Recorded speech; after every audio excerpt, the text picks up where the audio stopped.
you always have a blog or a website or a space for people to go and find you. It's the same thing when it comes to having a newsletter. Hi! You don't need to be in there.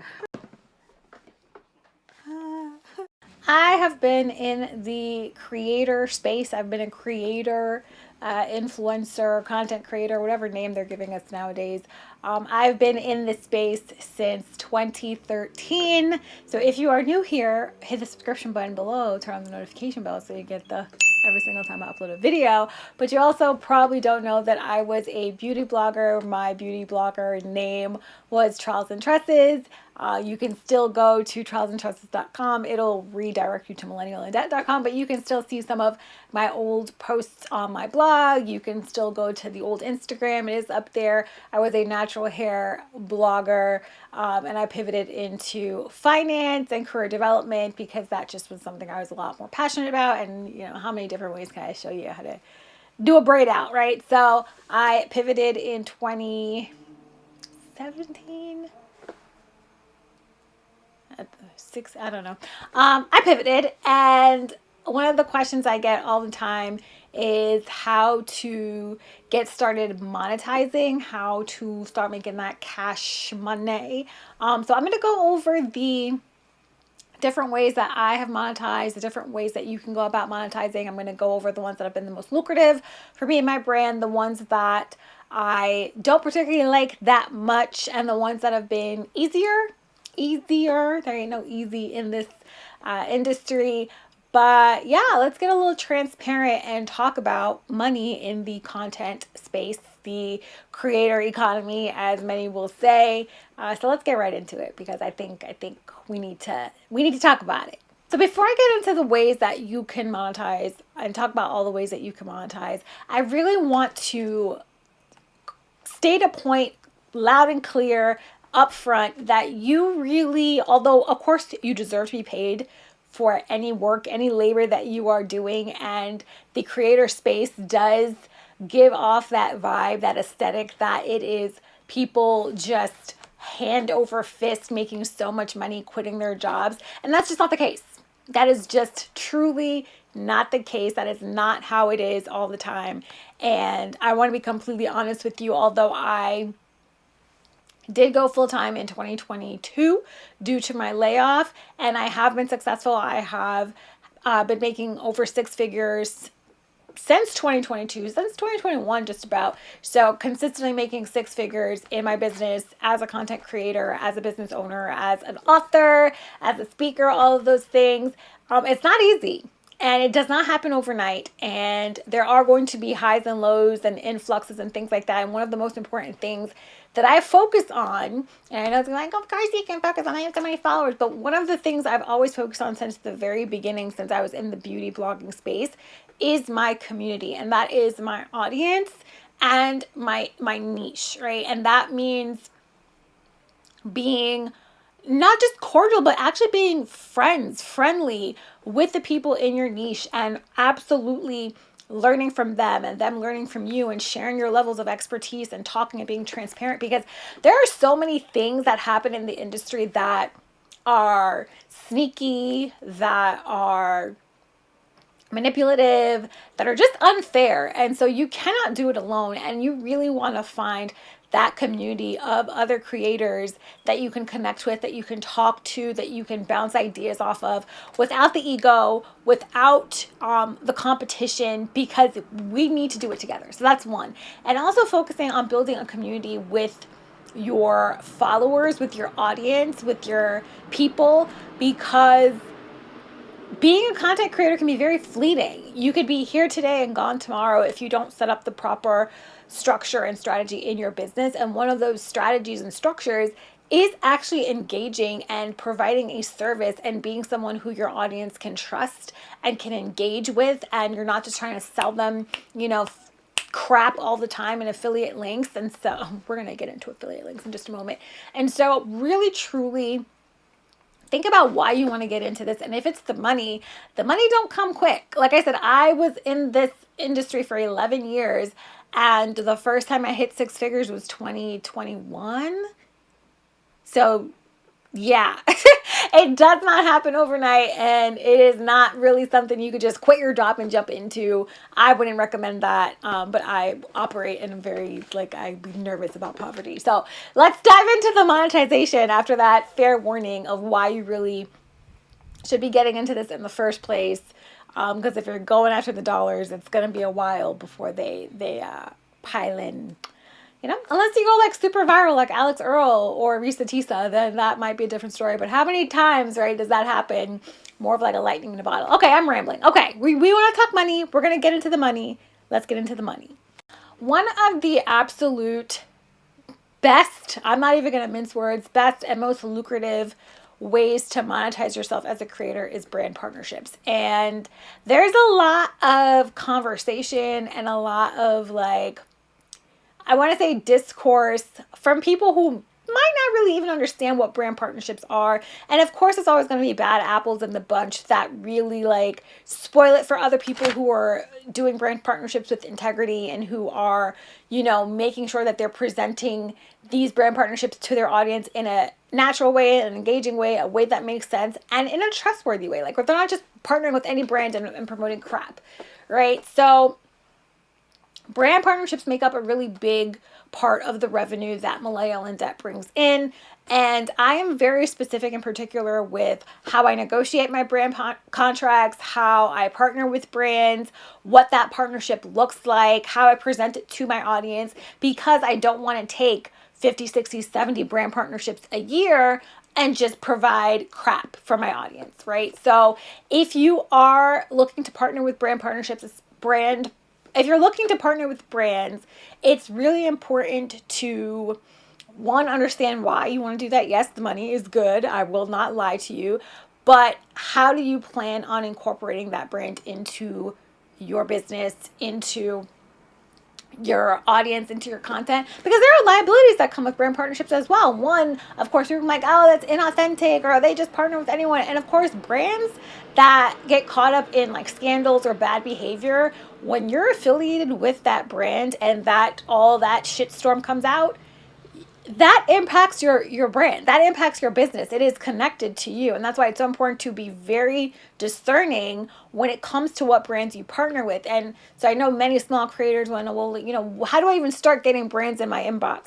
The two main things that I really recommend that I think helped to get when I was Trials and Trusses and when I was Millennial in Debt, I'll say three things. One, I started incorporating brands into my content naturally because I love the brand, because I used the brand, because I trusted the brand, because I enjoyed the brand. And doing that really caught the attention of those brands and they reached out to me. A second thing is you want to join creator marketplaces. And there are a few really great ones, and I'll put those here somewhere on the screen. And there are ones that I just, you know, I find that they typically underpay very often.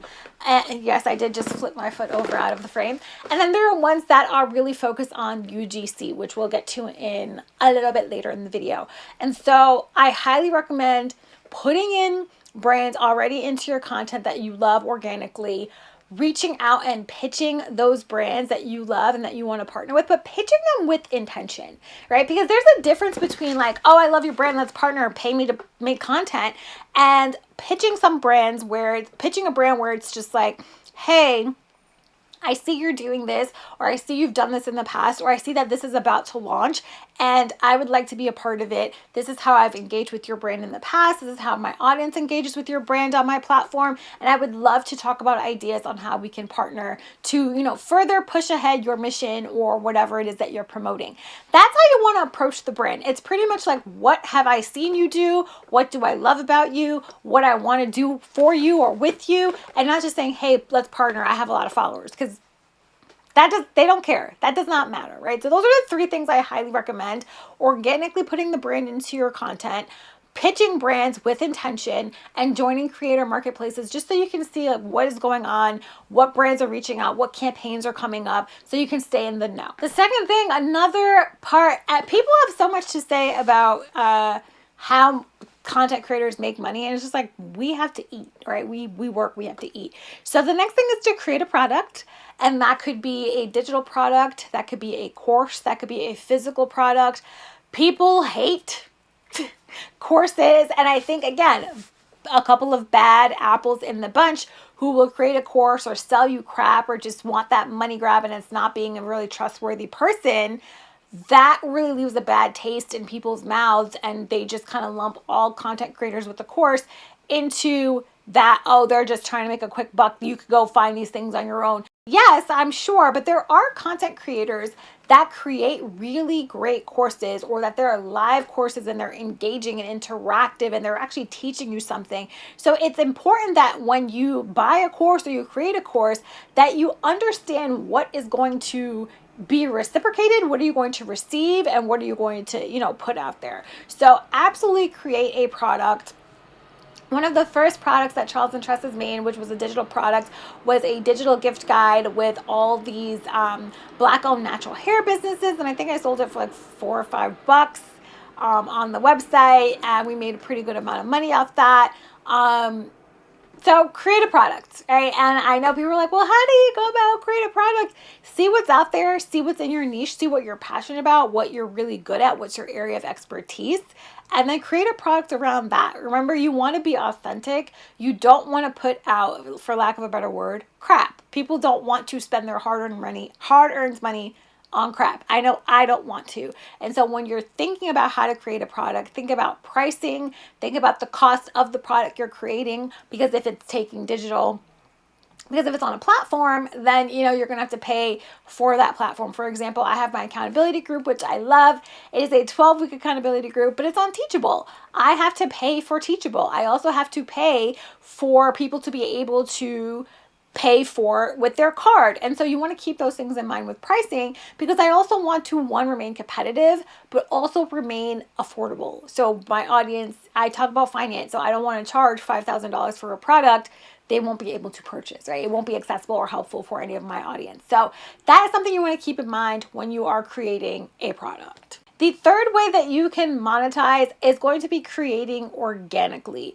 Now, what does that look like? That means what you see, what you're probably already doing if you're in the content space early on. You're creating on YouTube, you're creating on TikTok, on Facebook, on Instagram, on Threads, on X. These platforms all have, I don't know about X.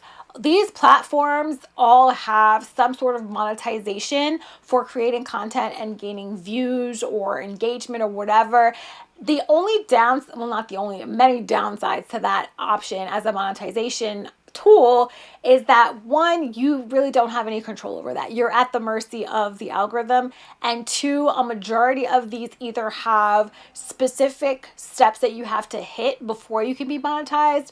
The monetization can be taken away at any point for any reason.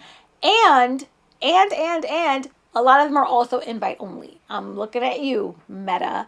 So if you are creating organically and people love your content, or you love your content, which is even more important, create it organically. Keep creating so that you can gain momentum. I'm not saying you're going to become rich.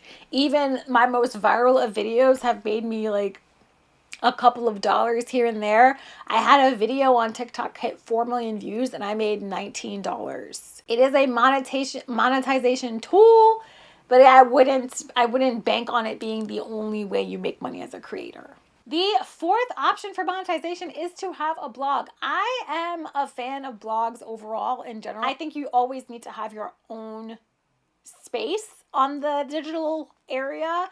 And so when we think about marketing or media, they'll have three aspects, right? Owned, earned, and paid.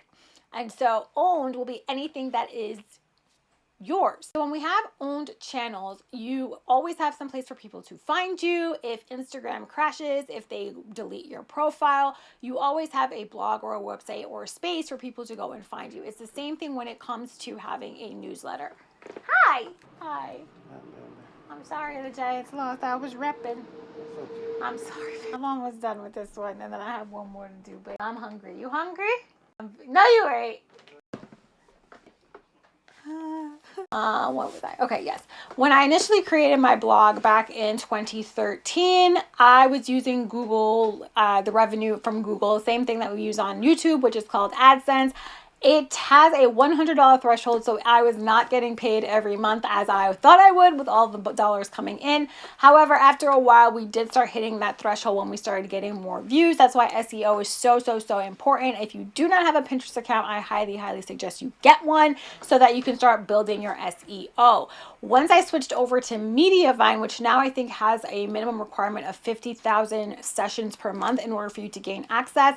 I did not have to have that previously, thank God. I am grandfathered in, but now I earn about $200-300 a month from my blog, from old blogs that I have not updated, that I have not even looked at, because of the way SEO and the way blogs just work. They are an evergreen piece of content that you can always monetize on your own. The fifth way that you can monetize as a creator is speaking opportunities. This is really important if you have niched down and really presented yourself as a subject matter expert. You absolutely can start speaking. My first speaking opportunity was in 2020. It was a virtual session, and it was due to, first of all, thank you, Hey Berna, who couldn't take on any other speaking opportunities at the time and recommended me to this particular conference that was being thrown online due to the COVID restrictions. And I made $2,500 from this speaking opportunity. Since then, I have continued to offer speaking as one of the services that I provide, not only for just workshops, but also for schools, corporations.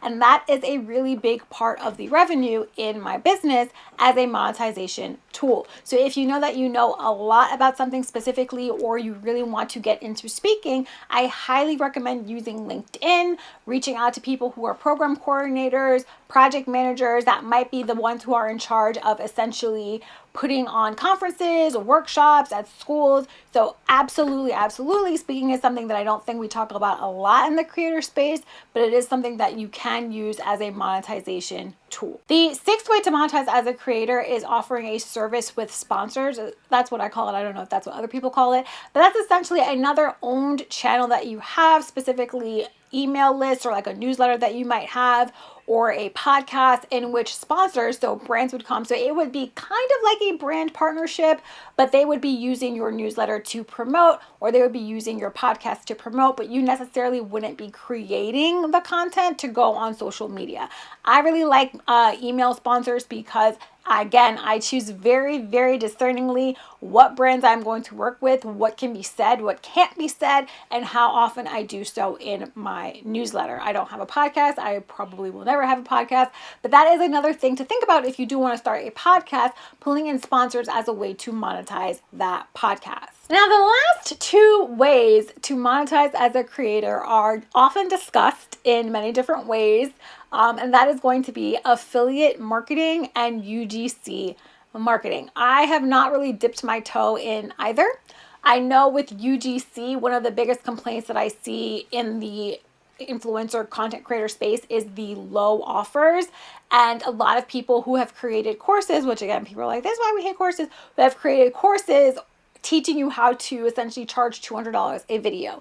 If you are just getting started and you are building your portfolio, $200 is a great starting point. And like I said, you're just, getting started. UGC is great to do so, especially if you do not have a large amount of followers. But as you start to build your skills and as you start to really work with more UGC brands, $200 per video is going to leave you burnt out if you're trying to scale and monetize your business in a true way, where you can use it as a side hustle, can use it as passive income, or you want to essentially quit your traditional 9-to-5. So I would not suggest sticking at the $200 point, but I would suggest you can start there and grow as you learn more about the business. Where you can find UGC brand partnerships is going to be similar to where you can find brand partnerships in the marketplaces. There are UGC specific, which I'll put a few here in the screen.